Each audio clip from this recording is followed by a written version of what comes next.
Musim penghujan harus memaksakan para pelaku usaha batu bata di Kabupaten Pali untuk sementara mengurangi pembuatan produksi batu bata. Siti Fatimah, salah satu pelaku usaha batu bata di Desa Kartadewa, Kecamatan Talang Ubi mengatakan musim hujan membuat ia mengurangi produksi. Jika di musim kemarau dapat memproduksi batu bata sebanyak 10.000 dalam 1 bulan, sedangkan di musim hujan ia hanya memproduksi 6.000 batu bata. Hujan ini, Bu.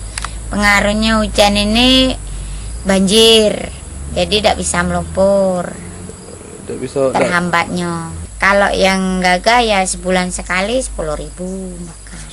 Biasanya kalau musim penghujan, kalau 2 bulan sekali itu minimal 12.000 lah. Boris Simbolon, Sriwijaya TV.